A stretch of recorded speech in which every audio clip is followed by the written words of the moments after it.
ప్రస్తుతం తెలంగాణలో నెలకొన్న రాజకీయ పరిస్థితులకు సంబంధించి పవర్ అండ్ పాలిటిక్స్ అప్డేట్స్ ను మనం చూస్తున్నాం. తెలంగాణలో రాజకీయం ఊపందుకుంది. మంచి ముహూర్తం కావడంతో ఇవాళ ఒక్కరోజే భారీగా నామినేషన్లు దాఖలయ్యాయి. టీఆర్ఎస్, కాంగ్రెస్ నుంచి ప్రధాన అభ్యర్థులంతా పత్రాలను సమర్పించారు. ఒక గ్రాడ్యుయేట్, 2 టీచర్ ఎమ్మెల్సీ ఎన్నికలు ప్రశాంతంగా ముగిశాయి. కరీంనగర్ గ్రాడ్యుయేట్ స్థానం ఆసక్తి కలిగిస్తోంది. అటు కాంగ్రెస్ లో రాజీనామాల పర్వం ఇంకా కొనసాగుతూనే ఉంది. మరోవైపు హస్తం పార్టీ ఖమ్మం అభ్యర్థిని ఇంకా ప్రకటించలేదు. బీజేపీ కూడా మరో 7 పేర్లు స్పష్టం చేయాల్సి ఉంది. రైట్, ఇక పవర్ అండ్ పాలిటిక్స్ లో పూర్తి విశ్లేషణ తెలుసుకునే ప్రయత్నం చేద్దాం. మా తెలంగాణ ఇన్పుట్ ఎడిటర్ కళ్యాణ్ మనకు అప్డేట్స్ తో సిద్ధంగా ఉన్నారు. Kalyan, over to you. తెలంగాణలో లోక్సభ అభ్యర్థుల నామినేషన్లకు ఇంకొక రోజు మాత్రమే అవకాశం ఉంది. దీంతో ఈరోజు భారీ ఎత్తున నామినేషన్లు దాఖలయ్యాయి. తెలంగాణలో ఈ నెల 18 నుంచి కూడా నామినేషన్లు లోక్సభ అభ్యర్థులు దాఖలు చేస్తున్నారు. అయితే నిన్నటి వరకు కూడా అటు టీఆర్ఎస్, ఇటు బీజేపీ అభ్యర్థులు కూడా ఎవరూ ఖరారు కాలేదు. దీంతో నామినేషన్లు చాలా మందకొడిగా సాగుతూ వచ్చాయి. ఈ నెల 18, 19, 20 తేదీల్లో 3 రోజుల పాటు మొత్తం 58 నామినేషన్లు మాత్రమే దాఖలయ్యాయి. అయితే నిన్ననే టీఆర్ఎస్, బీజేపీ అభ్యర్థుల ఖరారు కావడంతో బీజేపీ 10 లోక్సభ స్థానాలకు అభ్యర్థులను నిన్న ప్రకటించింది. టీఆర్ఎస్ మొత్తం 17 లోక్సభ స్థానాల్లో అభ్యర్థులను ప్రకటించింది. దీంతో ఈరోజు ముహూర్తం కూడా మంచిది అని భావించిన చాలామంది అభ్యర్థులు ఈరోజు దాదాపు 100కు పైగా నామినేషన్ సెట్లు దాఖలయ్యాయి. ఇందులో ప్రధానంగా నిజామాబాద్ నుంచి కల్వకుంట్ల కవిత, మహబూబాబాద్ నుంచి మాలోతు కవిత, అదేవిధంగా మల్కాజ్గిరిలో రేవంత్ రెడ్డి, చేవెళ్లలో విశ్వేశ్వరరెడ్డి, రంజిత్ రెడ్డి వీళ్ళంతా కూడా ఈరోజు నామినేషన్లు దాఖలు చేసిన పరిస్థితి మనకు కనిపించింది. అటు కాంగ్రెస్, ఇటు బీజేపీ, మరోవైపు టీఆర్ఎస్ అభ్యర్థులంతా కూడా ప్రధాన అభ్యర్థులంతా ఈరోజు నామినేషన్ల పర్వంలోకి దిగారు, నామినేషన్లు దాఖలు చేశారు. దీంతో తెలంగాణ వ్యాప్తంగా కూడా ఎన్నికల వేడి కొంత రాజుకుంది అని చెప్పుకోవచ్చు. ముఖ్యంగా అటు టీఆర్ఎస్, ఇటు కాంగ్రెస్ 2 పార్టీలు కూడా గట్టిగా తలపడుతున్నాయి. బీజేపీ కూడా 4-5 స్థానాలపై ప్రధానంగా దృష్టి కేంద్రీకరించి ముందుకు పోతున్న పరిస్థితి ఉంది. మరొక రోజు మాత్రమే, అంటే రేపు ఎల్లుండి నామినేషన్ల దాఖలకు సెలవు ఉంది. 25వ తేదీ చివరి రోజు, నామినేషన్ల దాఖలకు చివరి రోజు కాబట్టి ఈ రోజు వరకు నామినేషన్లు దాఖలు చేయని వారు, అదేవిధంగా ఇంకా బీజేపీ 7 స్థానాల్లో అభ్యర్థులను ప్రకటించాలి. అటు ఖమ్మం నుంచి కూడా కాంగ్రెస్ అభ్యర్థి ఇంకా ఎవరూ ఖరారు కాలేదు. అక్కడ అభ్యర్థి కూడా 25వ తేదీన నామినేషన్లు దాఖలు చేయబోతున్నారు. దాంతో నామినేషన్ల ఘట్టానికి నెల 25తో తెరపడబోతుంది. ఓవరాల్గా ఇప్పటి వరకు నామినేషన్ల పర్వం ప్రారంభమైన నుంచి ఈ రోజే దాదాపు 100కు పైగా నామినేషన్లు దాఖలయ్యాయి. ముఖ్యంగా నిజామాబాద్లో రైతులు కొంత నిరసనలు వ్యక్తం చేస్తున్నారు. రైతులే నామినేషన్లు దాదాపు 20-30 ఈరోజు నామినేషన్లు దాఖలు చేసినట్లు మనకు తెలుస్తుంది. ఓవరాల్గా ప్రభుత్వాలపై, కేంద్ర రాష్ట్ర ప్రభుత్వాలపై వ్యతిరేకతతో నిజామాబాద్ రైతులు ఎంతమంది నామినేషన్లు దాఖలు చేస్తారన్నది మాత్రం కొంత ఆసక్తి రేపుతుంది. ఎందుకంటే వాళ్ళు దాదాపుగా 100 సెట్ల నామినేషన్ పత్రాలు రైతులు ఇప్పటికే తీసుకొని వెళ్ళారు. అయితే ఇంకా దాఖలు మాత్రం చేయలేదు. 25వ తేదీ కూడా గడువు ఉంది కాబట్టి ఈ రైతులు దాదాపు 100 వరకు నామినేషన్లు దాఖలు చేసే అవకాశం ఉన్నట్లు తెలుస్తుంది. చూడాలి.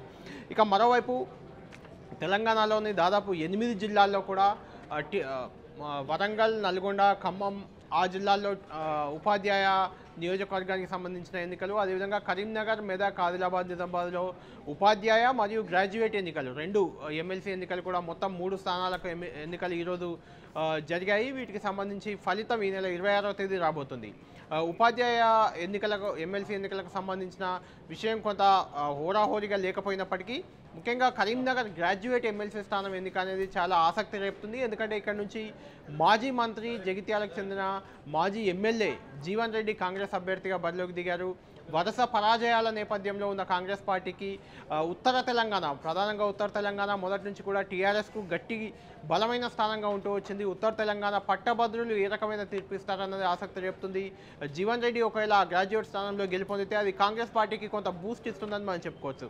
అక్కడి నుంచి ఉద్యోగ జేఏసీ నేతగా ఉన్న చంద్రశేఖర్ గౌడ్, ఆయన తన ఉద్యోగానికి రాజీనామా చేసి మరీ టీఆర్ఎస్ అభ్యర్థిగా బరిలోకి దిగారు. ఆయనకు కూడా టీఆర్ఎస్ ఎమ్మెల్యేలు, ఎంపీలు అంతా కూడా మద్దతు ప్రకటించారు. ఈ నేపథ్యంలో జీవన్ రెడ్డి, చంద్రశేఖర్ గౌడ్ మధ్య పోరు అనేది ఆసక్తికరంగా మారింది. ఇది ఖచ్చితంగా రానున్న ఎన్నికల్లో కూడా కొంత ఉత్సాహాన్ని ఇచ్చేందుకు 2 పార్టీలకు కూడా, టీఆర్ఎస్ క్లీన్ స్వీప్ చేస్తే టీఆర్ఎస్ అభ్యర్థులు మరింత ఉత్సాహంగా ముందుకు పోయే అవకాశం ఉంది. ఎందుకంటే 4 జిల్లాల పరిధిలో ఉన్న గ్రాడ్యుయేట్ ఎన్నికలు కాబట్టి కొంత ఇంపార్టెన్స్ 2 పార్టీలు కూడా ఇచ్చిన పరిస్థితి కనిపిస్తుంది.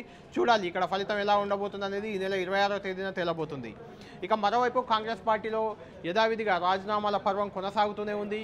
నిన్నటి వరకు ఎమ్మెల్యేలు దాదాపు 9 మంది ఎమ్మెల్యేలు రాజీనామా చేసి టీఆర్ఎస్లో చేరారు. డీకే లాంటి నేత కాంగ్రెస్ పార్టీ గుడ్ బై చెప్పి బీజేపీలో చేరింది. ఈరోజు కూడా కాంగ్రెస్ పార్టీలో దాదాపు 25 ఏళ్లుగా కాంగ్రెస్ పార్టీలో ఉన్న రాపోలు ఆనంద్ భాస్కర్ ఈయన మాజీ రాజ్యసభ సభ్యుడు కూడా. గత ఏడాది ఈయన రాజ్యసభ పదవీకాలం ముగిసింది. ఆయన గాంధీ భవన్లో కూడా చాలా రోజులు ఇన్ఛార్జిగా పనిచేశారు. బలహీన వర్గాలకు చెందిన నేత. ఆయన కొద్దిసేపటి క్రితమే తన రాజీనామా లేఖను రాహుల్ గాంధీకి పంపించారు. మరోవైపు OBC cell Congress party, Telangana Congress party OBC cell chairman Chittaranjan Das కూడా రాజీనామా చేశారు. ఈయన గతంలో కల్వకుర్తిలో ఎన్టీఆర్పై విజయం సాధించిన వ్యక్తి. ఇతను కూడా కాంగ్రెస్ పార్టీలో బలహీన వర్గాలకు, బడుగు బలహీన వర్గాలకు చోటు లేదు, గౌరవం లేదు సీనియర్ నేతలకంటూ ఆయన రాజీనామా పత్రాన్ని రాహుల్ గాంధీకి పంపిన పరిస్థితి కనిపిస్తుంది. మొత్తానికి లోక్సభ ఎన్నికల ముందు ఈ రాజీనామాల పర్వం అనేది కాంగ్రెస్ పార్టీలో కొంత ఆందోళనకర పరిస్థితిని కలుగజేస్తుందని మనం చెప్పుకోవచ్చు. ఇక మరోవైపు ఇప్పటి వరకు కూడా 17 లోక్సభ స్థానాలకు టీఆర్ఎస్ అభ్యర్థులను ప్రకటించింది.